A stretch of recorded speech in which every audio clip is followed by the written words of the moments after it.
Greetings and welcome to Mount Olympus. I am Hercules Invictus, and tonight I'm here with Setna Comwest, and we are going to explore the heroic traditions in ancient cultures, most notably Kemet and Elas, meaning, of course, ancient Egypt and ancient Greece. Greetings and welcome, Setna. How are you? I'm well, thank you. Thank you very much.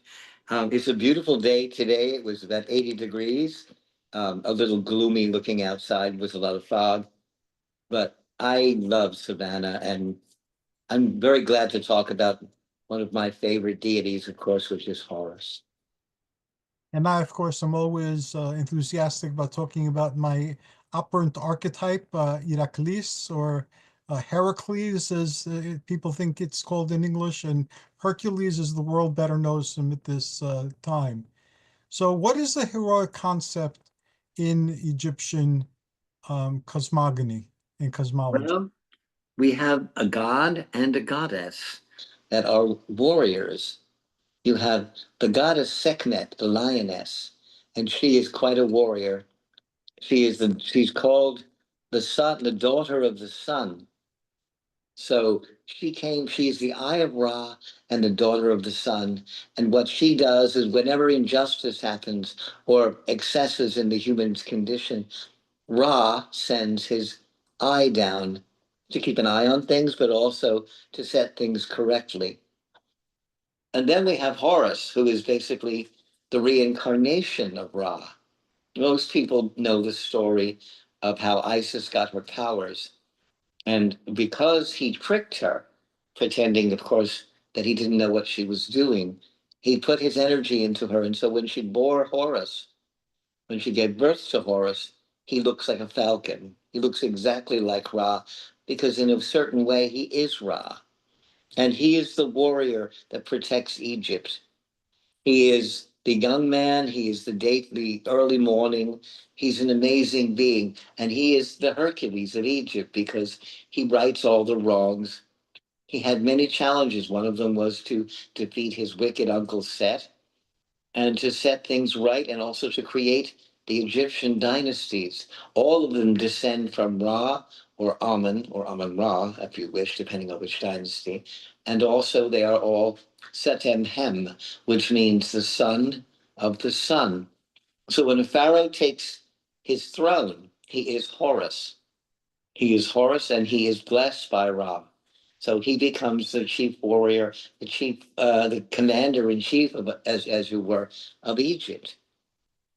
And I'm sure that's true also of the royalty of Greece. Yes, heroes were trained by Chiron the Centaur, or the Centaur, as it's called in English.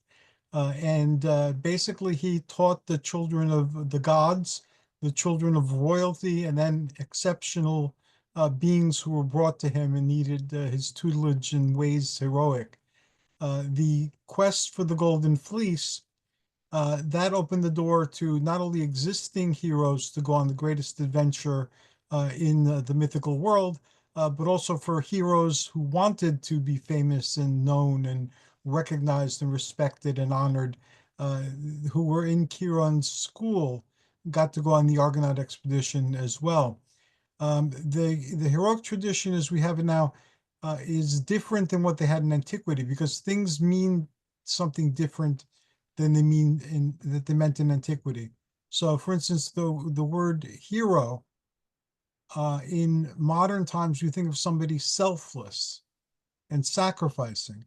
And although that was certainly true of many of the Greek heroes, that's not what the heroism meant. If you chose the path of arete or arit, as it's called in English, that is normally translated as virtue, and you fight kakia, which is normally translated as vice. But the words had a different meaning in ancient times. Arati actually meant your personal best, from your acting from your noblest, from your highest self. So whatever that happened to be, your divine talent, and there wasn't a lot of ban metrion ariston in moderation, all things good, as it became later in classical Greece. Here, the point was to find your divine talent and then to cultivate it and use it, and don't worry about all the other places in your psyche that need development, because they're not going to get you far in life or on the path to your purpose. And kakia, which is usually translated vice, it actually meant pettiness. No. So what you had to avoid picking as you chose your particular road through this existence was you had to act from your highest self, from your best self, and you had to develop and cultivate your talents and then use them in the world. And you had to avoid being petty. That's very important. In Egypt, Heru, Horus, which is probably where Hercules comes from. Not only, I know they say Heracles, the joy of Hera, but I also think that name came from the god, Egyptian god Heru, It's because possible. I think so. He was born a hero, born to fight evil. His uncle had usurped the throne, murdered his father Osiris, and also became very angry because he felt the Set is the god I'm talking about, felt cuckolded because Osiris, because he was so prosperous and wonderful, took a second wife who happened to be um, Set's wife, Nephthys. And he did one further thing which enraged Set all the more. Set could never have children for some reason, and Osiris took Nephthys and he had Anubis with him. And Anubis is the great Western jackal and also a warrior for the soul. He is the guardian of the soul. He is not only the one that carries, like Chiron, carries the soul into the next world, but also is protective of that soul. He is the one that puts the heart scarab, and I'm wearing a heart scarab, of course, onto the soul so that they can pass through, just as Chiron will must have the coins to take, he's the ferryman, take the coins to go through the river Styx to come into the next world. Anubis also asks for the scarab and they go forward. And he will make sure that all the evils and all the trials of the day and the night, they are called the arites, which is an interesting thing. You mentioned the word arit. In Egypt, it means the hour of the day or the hour of the night, and it is trial. There are 12 hours of day and 12 hours of night, and there are lords and ladies called nomarchs, and they will give the soul all these trials. There is a lady of fire, which I know in the annals of Styx, there is a whole river of fire that the soul must get past to get up to these sacred stairs and go into the realm where they will be in front of, I believe, in front of Hades. In that capacity, Osiris and Hades are very much the same. They are the guardians, the lords, the masters of the eternity. And so Osiris became that way. But in the meantime, it is Horus who stands in the center of the great hall. Anubis brings the soul to Horus. And Horus then stands and looks at all the lords and ladies who are judges and says, I will protect this being now as their heart is weighed. If it's too heavy, they're not going to exist anymore. They'll be brought into the pit of abyss. And it's a terrible thing because the heart is eaten by a creature whose name is Amit. She's rather ugly. She's crocodile, hippopotamus, lion. And very messy composite being. I don't know who stitched her together like that, but the girl ain't pretty, Hercules. Called chimeras in antiquity in ancient Greece. They were composite beings, and the Yeah. mythology is full of composite beings, and the Egyptian gods were considered to be composite beings as well. With Greece, modern Greece actually retains a lot of the old customs, or did when I was growing up. When I was a youth, and I used to go to Greece every summer. When people died, it was Charon who came to pick them up. He's no longer on the river. He would come to pick them up. And Thanatos, who's the titan of death as well. Hades was no longer in the underworld, but the underworld was still Hades's realm and was called Hades. So Well, a lot of in the same personages and places that exist in antiquity were retained by Christianity and in the beliefs of the common people. There was also a folklore of a big black bird. And I've heard so many eyewitness accounts of people who died, and then a big black bird appeared, sometimes went in the house and then flew off, and people believed that it flew off with their with their soul. Is Uh, that a raven or a crow or a I I rooster? I don't remember. I was very young when I heard these stories. I tried to tap into people who still recorded these stories, or who still record these stories. I wasn't able to find anybody. For part of my life, there was a folklore society in the island where I'm from, and they preserved the stories. I preserved a lot of them in Tim Beckley's books. But right now, I don't know if anybody's preserving this old lore that would otherwise be lost. Well, I have the Pernateru, my temple, and my temple is working on creating um, information. The center of the main of the temple is not the Pernateru, that is the group itself. The temple is called the Center for Ancient Knowledge.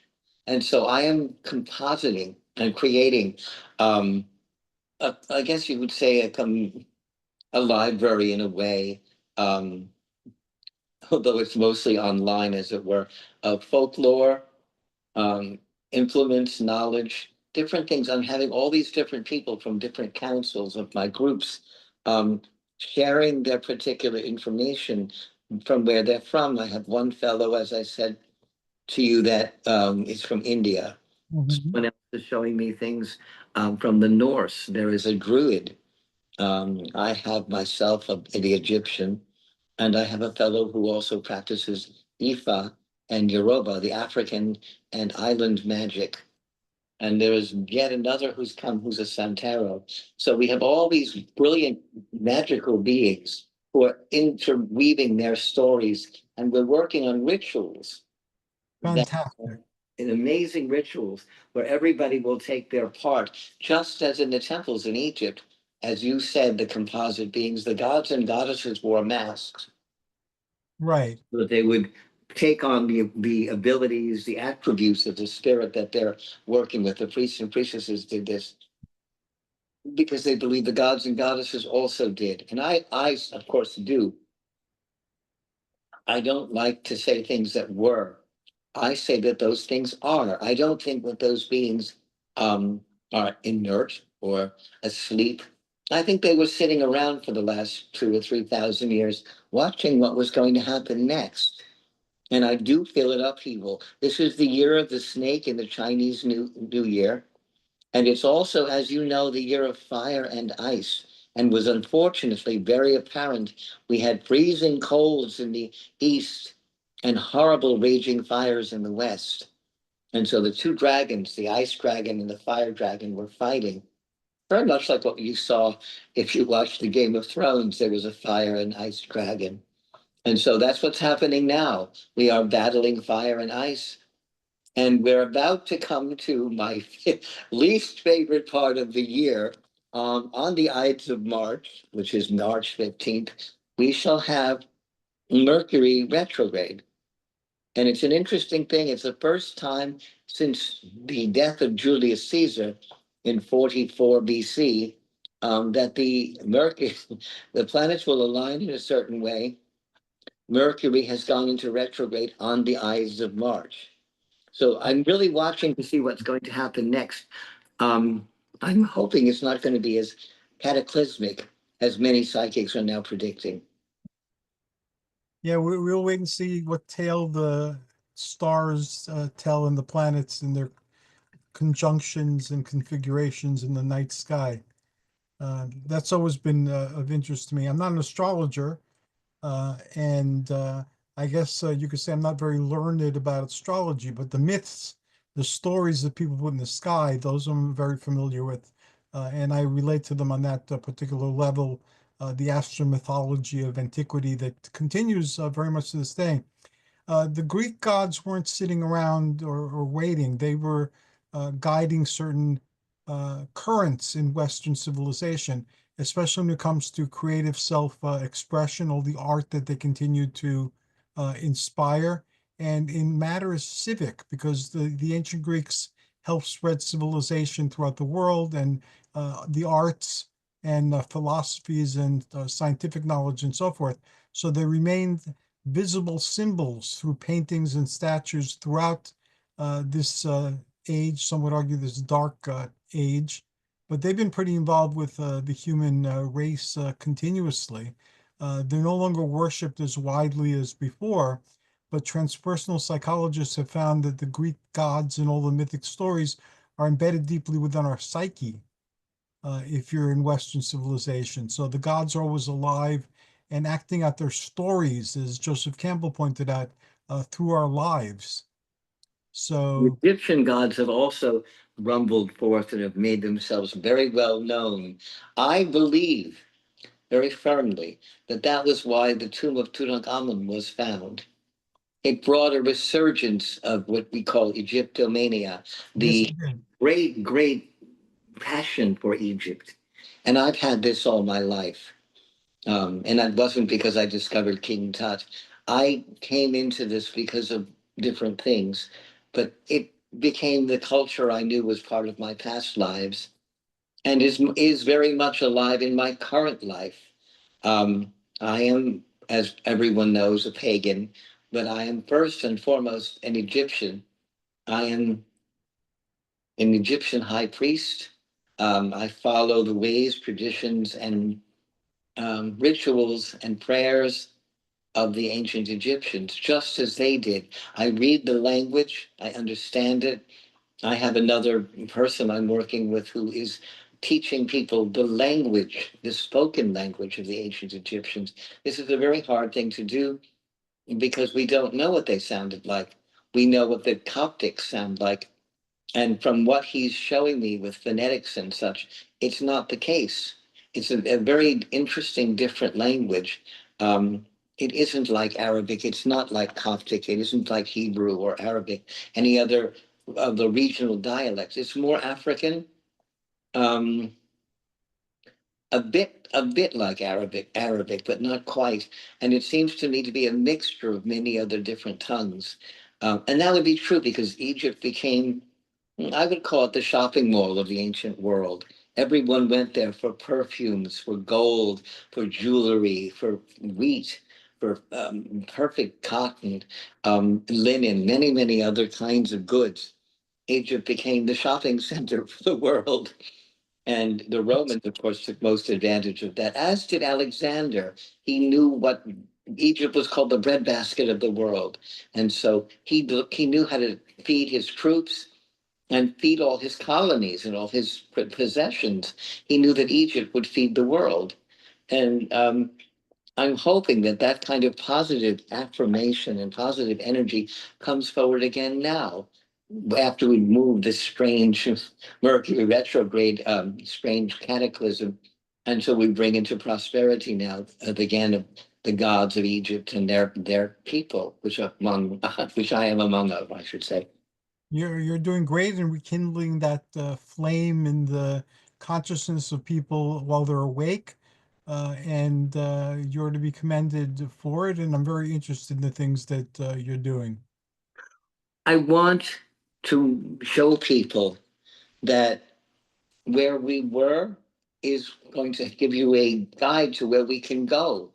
People forget, we're so busy with our noses in our phone and our telephones and, on computer or staring at the housewives of dot, dot, dot, wherever they're going to be. Um, and we're not looking at reality anymore. We're not looking at our real, what's going on outside.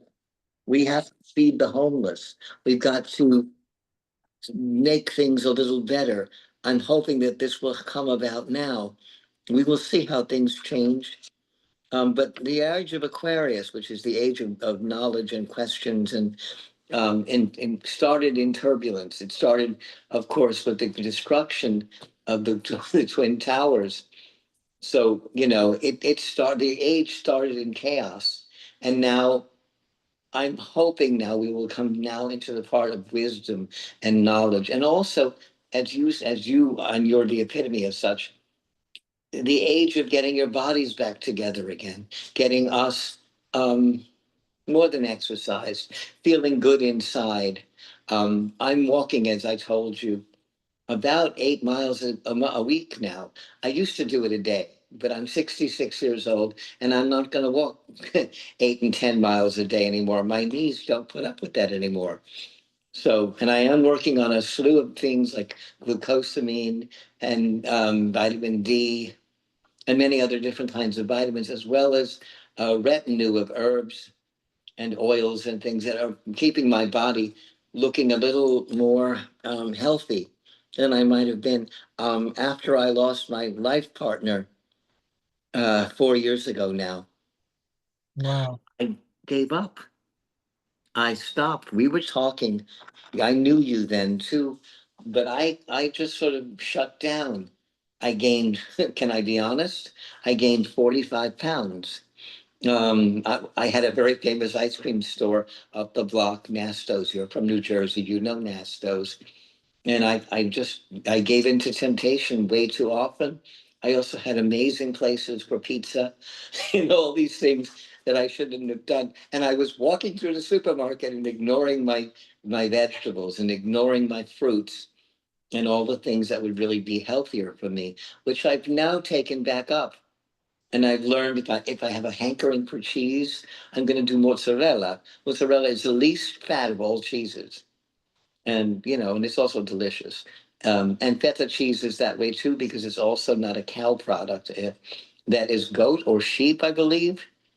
Feta Yeah, cheese. Yeah, so it's healthier in that way, less cholesterol and such.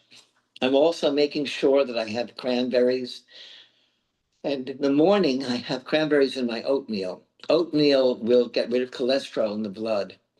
And as we know, cranberries are going to purify the blood. So these are two things I'm working on to make myself better. When I forget to do it, when I don't walk as much as I need to, or when I don't take my oatmeal or my cranberries, I don't feel like Michael. I don't feel healthy. So I'm recommending these to people. Really look at your diet.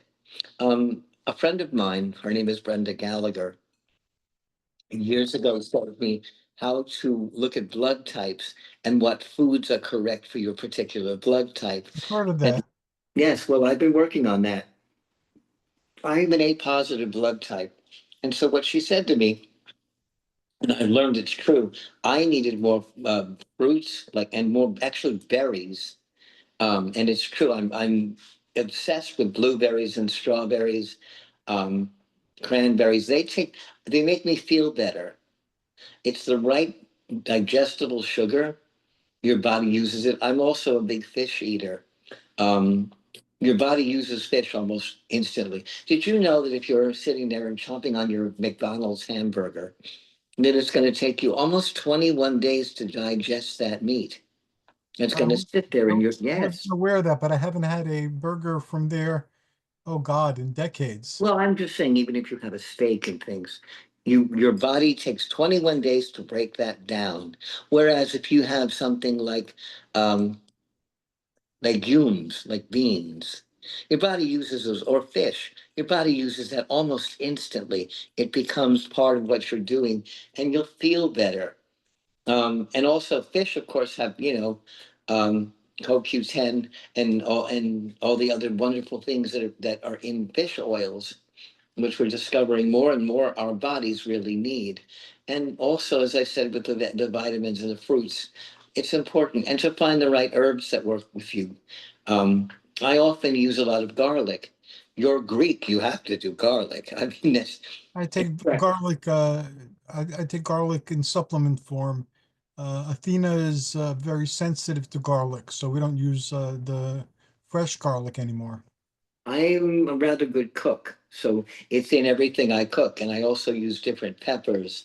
Um, Basil, which of course the ancient, the Delphic oracle was chewing to get kind of into the next dimension. Basilico, the Laurel, kingly herb, it means.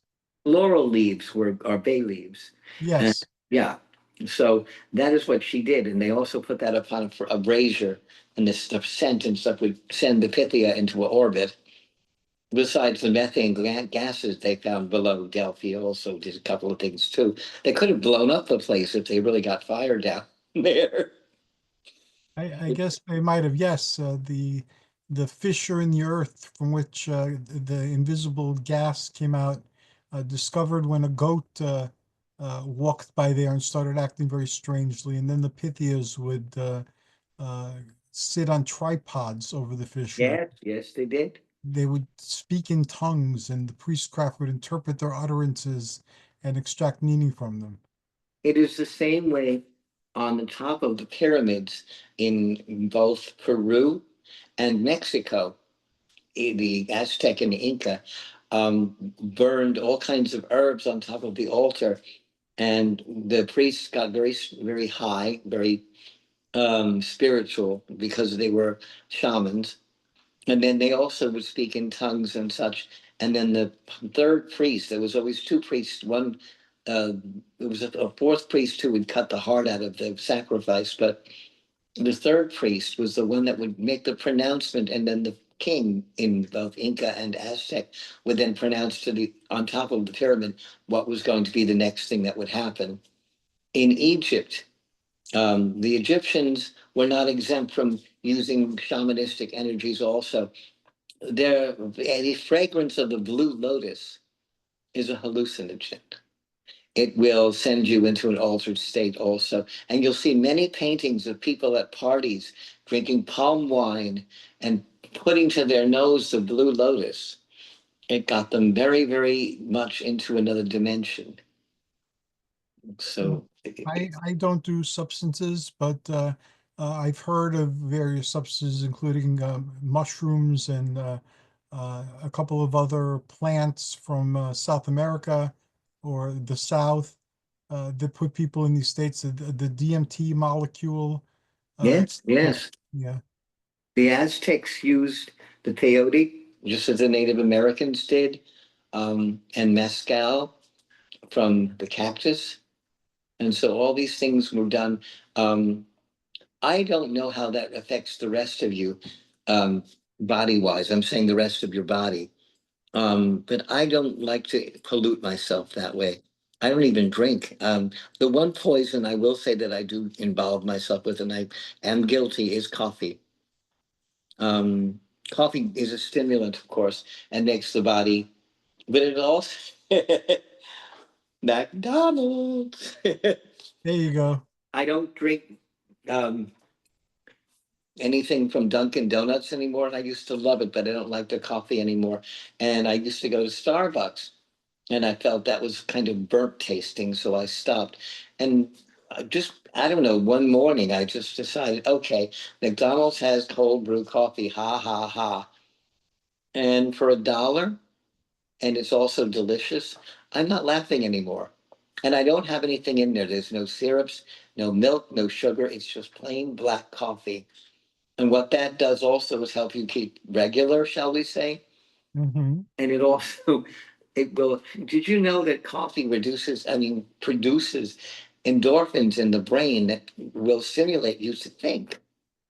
Yes, I do a lot of head work. Basically, I do a lot of meditation, a lot of visualization, affirmations, astral work, and so forth. So I can very easily sense various states of mind and enter them. And coffee, I've given it up sometimes for as long as 5 years or 3 years. And then other times I was a heavy coffee drinker. Right now, I'm kind of like a moderate coffee drinker, but it definitely puts you in an altered state of mind that's identifiable. Uh, We are both of a certain age. And yes, the coffee same was, age. there's a commercial back when we were children with a coffee cup going like this. And it was coffee was known then as the think drink. Mm. And I remembered that. It's a black and white commercial. It must be from 1964 or 65. And it was, from the coffee makers. Like it was long before Juan Valdez. But it was a thing that they found that coffee will stimulate the parts of the brain that help you think. And so I don't know, maybe that's why I'm always thinking because I drink coffee all day long. But it does help me. I find it so. When I want to attempt something cerebral that requires a lot of focus and concentration, I'll drink coffee. I remember once I was working on a writing project, and over the weekend I just had tons of coffee and my typewriter and the paper and just typing back in the days before word processors. And I managed to knock out 25 pages uh, during the course of the weekend, which is pretty good and more than I usually produce when I'm writing. I've begun doing things now. I found it instead of texting my or typing my things, I am doing talk to text. I'm very careful about how I say things so I don't have to edit things as much.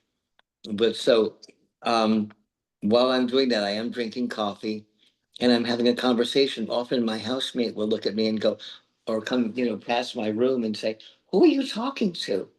And I will say my book or my handbook or what have you that I'm doing.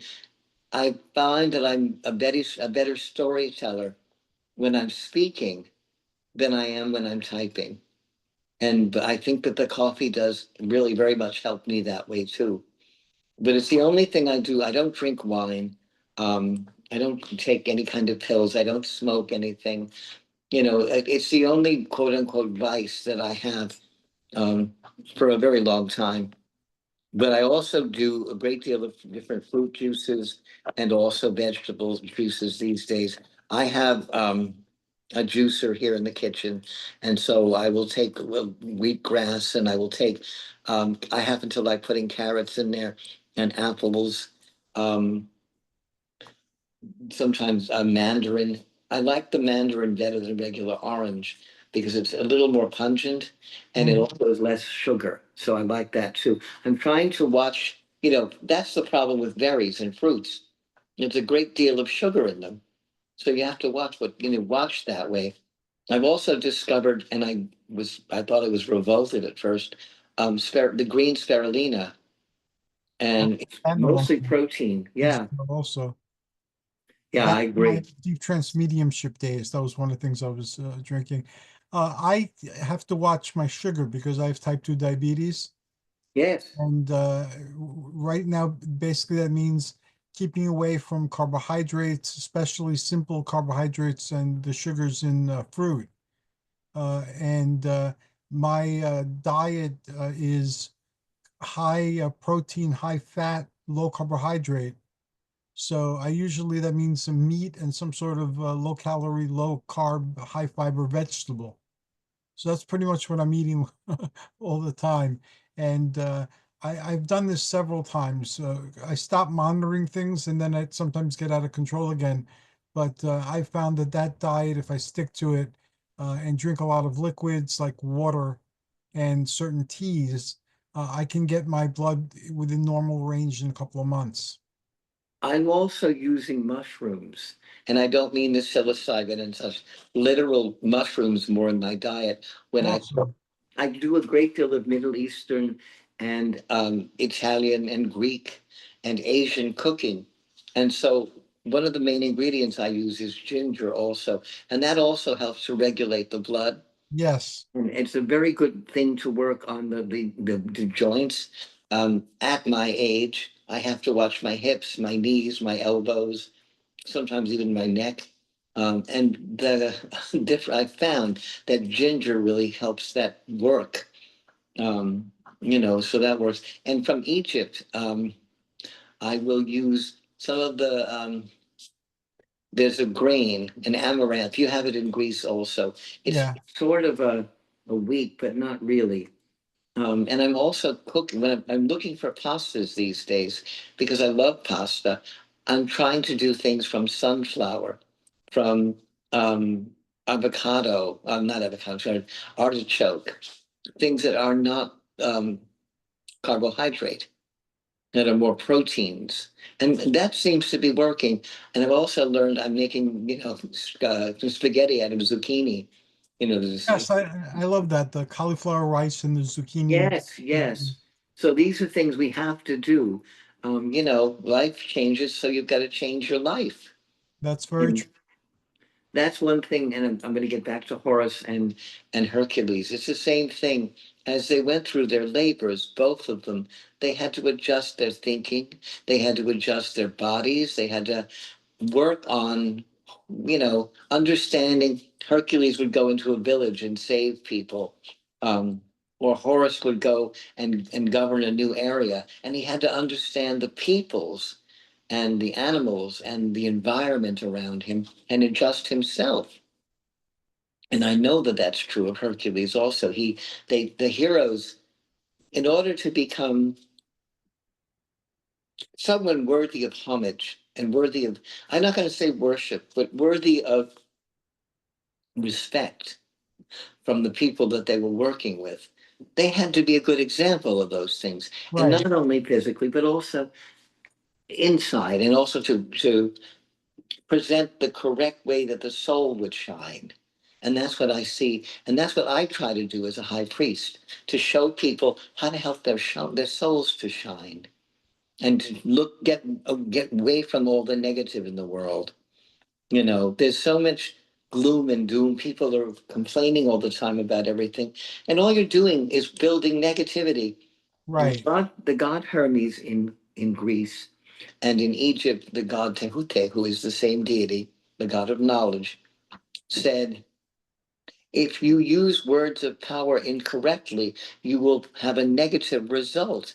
And so you really literally have to watch what you write and watch what you say. And again, I'm going to go back to my talk to text. I am learning that if I use my words of power wisely, that my sentences, my thought comes out much better.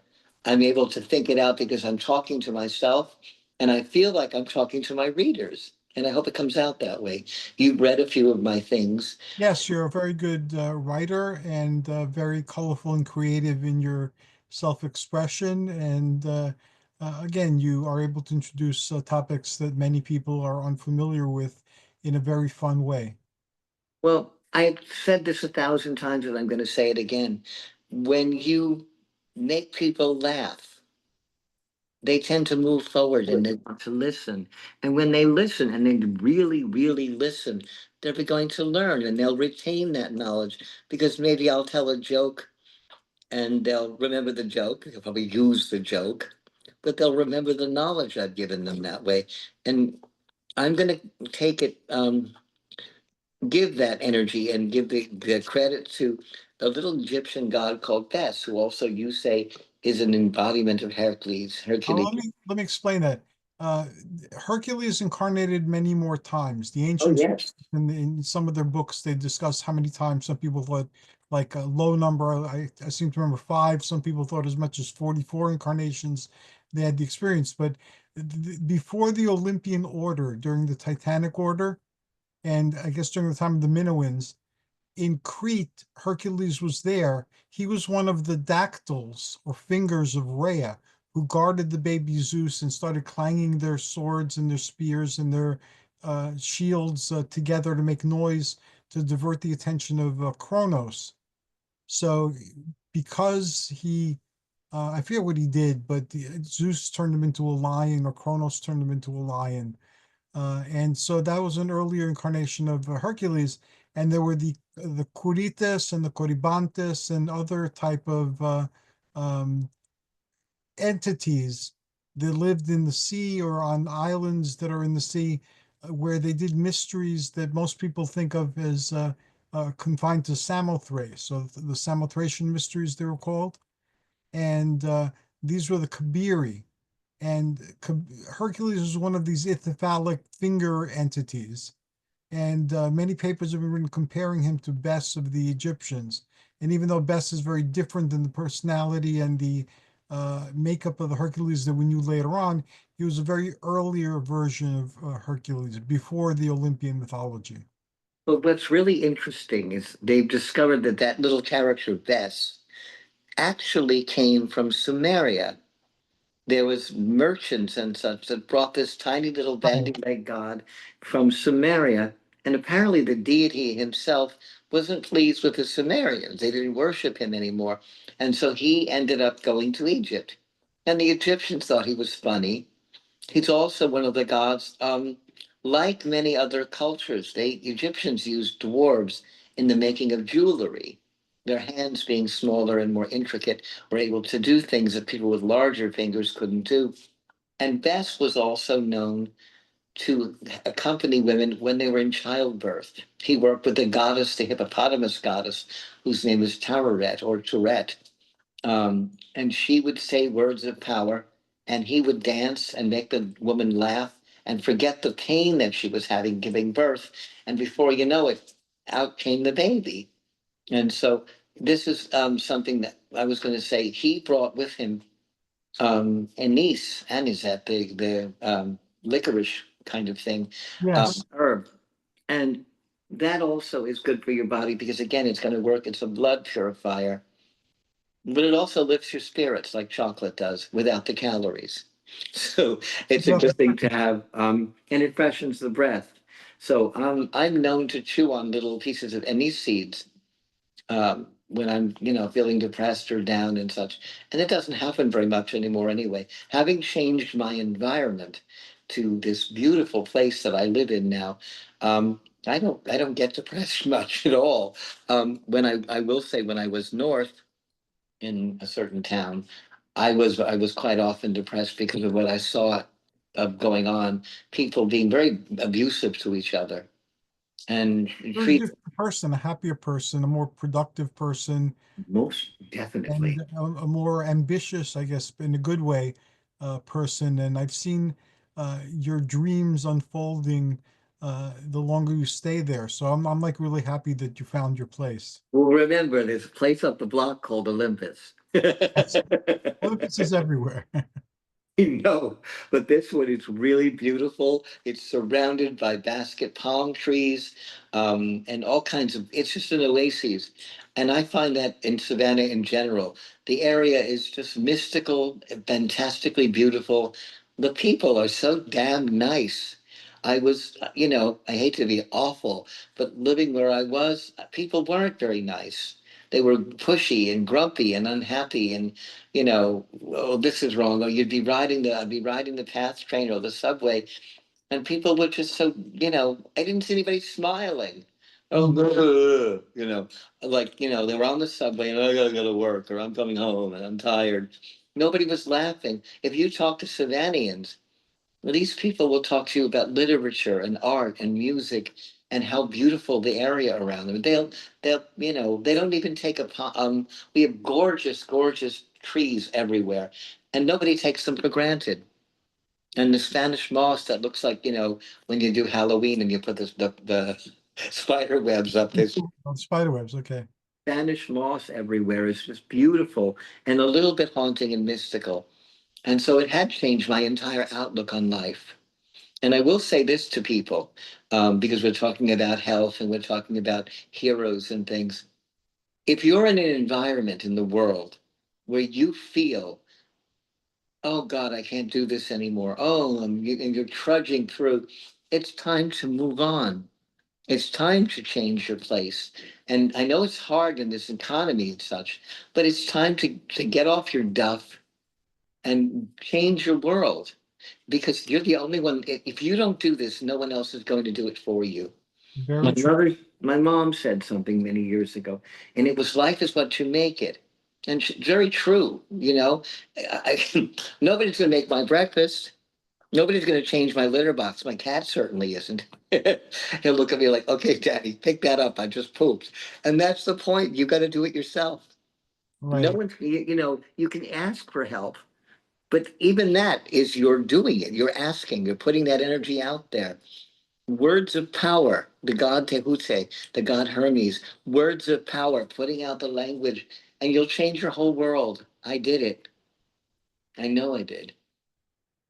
And very dramatically and very visibly. So I salute you. Did you Well, know that there's a form of Hercules in antiquity that was a Hermes?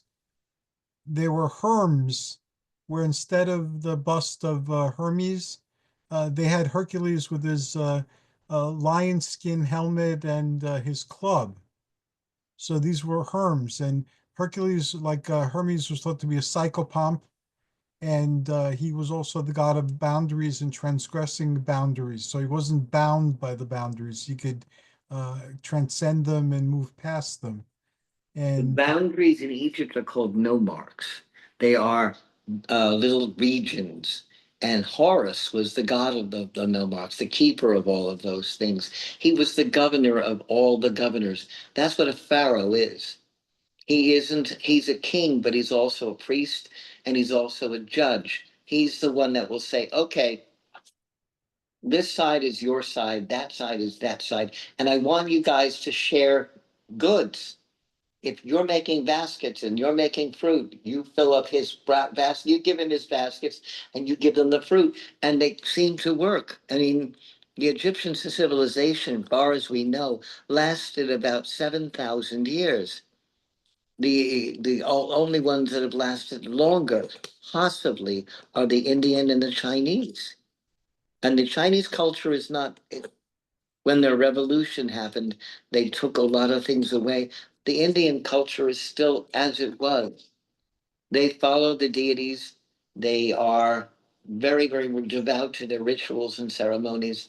And I give them great honor because that's what I want to do now is bring back a lot of these things. Even if it's something you do in the morning or something you do before you go to bed, to show the connection to the God force, to know that you're not the only one on on the earth. And that we didn't create this whole thing. Something more powerful did. And that we're part of that. That's what we need to connect again to. And that's what I'm trying to do. That is awesome. That's what I'm trying to do, and a lot of the people we're working with are trying trying to do. They express it differently, but that's pretty much it. And actually, the first UFO entity enigma of 2025 is going to be about the archons, which means the governors or the leaders, the gods that brought us civilization. Now, in conspiracy theories and in certain religious circles, the governors are thought of as evil, the beings that brought us civilization. But if you're from antiquity, they weren't evil. They brought us they brought us civilization. They taught us how to live. They taught us how to grow vegetables. They taught us how to tame and domesticate animals. They taught us how to live off the land, how to purify water, and so on and so forth. So that's going to be something we're looking at. So you've given an excellent lead into that topic. Well, it's something I learned as a little boy.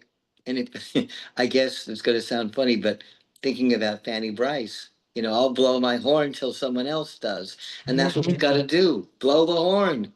Blow, Gabriel, blow. Make it happen. Wake up a little bit here, world. You know, we've become, well, in the last century, we lost touch with a lot of things and we became very complacent. We just accepted things as it were. We were told the American world, the American people were the silent majority that were just kind of trudging through. Well, we can't be so silent anymore. And I'm from Brooklyn. I have a big mouth, so I'm very strong at making things happen. I've never been a shy person. I don't know how to do that. And something can always be done on whatever level. I am having, as you know, and as I've shared, certain physical challenges right now. And all it did was make me think of other ways, given the fact that I have some functional limitations, I can do what I want to do. And I've come up with better things I can do without my mobility than I was doing before. So everything can bring you good if you approach it in that particular way. And instead of lamenting what you can no longer do, ask yourself, what is it that you can do? And it's like a deck of cards or a hand of cards. I don't play cards, so I don't know the terminology. But whatever cards you have in hand, how do you best play them? And it's all a matter of deciding that refuse to be taken out of the game. Just you have different cards, play them differently, play them to the best of your ability. Do what I rather boneless did. You can't walk? Get yourself a golden chariot and There you go. fly, That's all. You can get we'll make an ancient Greek hover round for you. And you can walk around when you can, and when you can't, you just fly around in your ancient Greek chariot looking hover around. It'll work. I mean, I have my problems. Like sometimes I have to walk with a cane and then I'm fine. And I find because I'm pushing myself with the walking, with the going miles and such, I'm pushing myself so that I'm not sitting on my keister. I'm Right. not, I'm not letting myself rot, as it were. And that's what a lot of, my father was one of those classic couch potato people. He sat there with his can of beer and a tray full of Cheez-Its or Ritz crackers with all kinds of stuff on them, and he's watching the ball game, shoving his large belly and his cans of beer, and that's how Long Island was in those days. That was a perfectly accepted, normal civilization thing. And meanwhile, I think that messed up his cholesterol, and it gave him diabetes ultimately too. And also his quality of life. All he could think about was work and baseball or whatever kind of sports he was watching. But that was it. I mean, he limited his world. And I say there's nothing I can't be. There's nothing I can't do because I decided that. And if you're having mobility problems, we'll figure it out. That's what that's how I approach it too. And you certainly are an inspiration to us all. Now, how can people enter your world? And there are many things you're doing. So if you can go over a brief catalog of what it is that you're doing and how people can access it and interact with you, that would be great. The easiest way is to call me 516-650-3691.